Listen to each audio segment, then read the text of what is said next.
Honourable Chief Guest, Honourable Minister of Tourism, Mr. Chandan Brahma.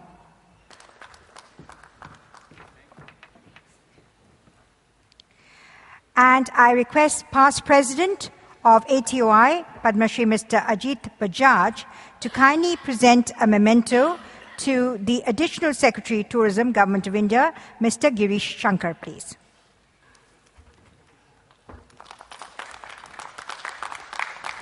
I request Honorary Secretary of ATOI, Mr. Akshay Kumar, to kindly do the honours of presenting a memento to the Principal Secretary, Finance and Tourism Department and Resident Commissioner, Additional Assam, Mr. H.S. Das, please.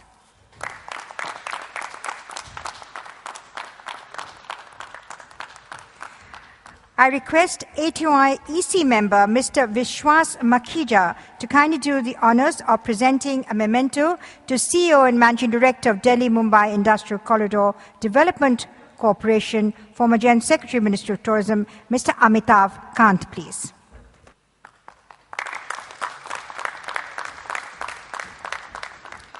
I request our convention co-chairman, Mr. David Singh, to kindly do the honours of presenting a memento to the President of the Indian Mountaineering Foundation, Colonel H.S. Chauhan, please.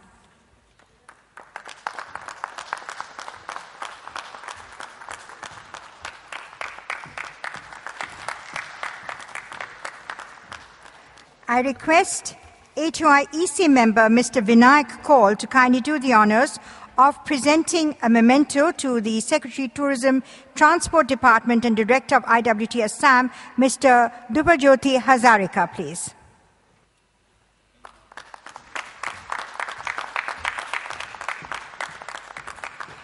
I request Captain Satish Pathania, his ATOI Organizing Committee member, to do the honours of presenting a memento to Managing Director of Assam Tourism Development Corporation, Mr. Anurag Singh, please.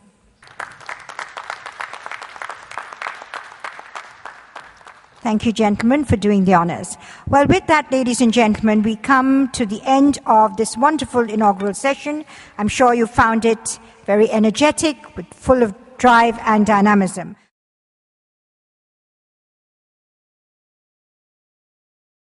I have with me men who have literally walked the talk. And I would not like to talk too much because I want them to actually say what they've done, their gamut of work, and hence I would like to invite Colonel Samuel to actually bring in his presentation.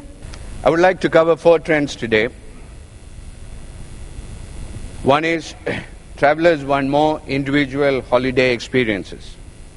2, activity holidays or adventure tourism. 3, accessible tourism. And 4, role of the social media.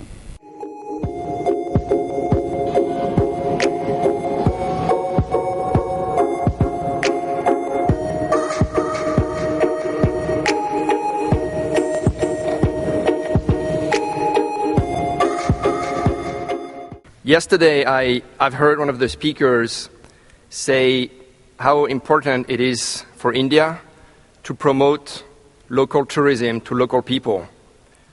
I totally understand the environment issues and motivations behind this, believe me. But I cannot help but think that India has a lot of potential for Europeans like me. Ladies and gentlemen, I would like to ask you for your feedback. Are we, the local operators, investing time to research onto the product, reinventing, redefining the product in its authenticity? That's a big challenge. Because today, if you don't deliver that product in its originality, the local touch, are we researching onto it? Are we engaging into the local elders to know the cultural, the historical, the authenticity of the destination? That is a big challenge. I mean, we do promote products, but are we really investing time into this research with the elders? To be honest to the environment, ladies and gentlemen, I don't think this could be a better session where we've actually beautifully brought a lot of elements which are intangible together on this platform. Time has always been a constraint, but I hope myself, along with our panelists, we could bring in some value, because all you people out here are so knowledgeable, who've actually walked the talk, and thank you very, very much for this beautiful session, and thank you for being such a patient and a very, very attentive and a visual audience. Thank you so much, and have a very, very good day. Thank you, panelists.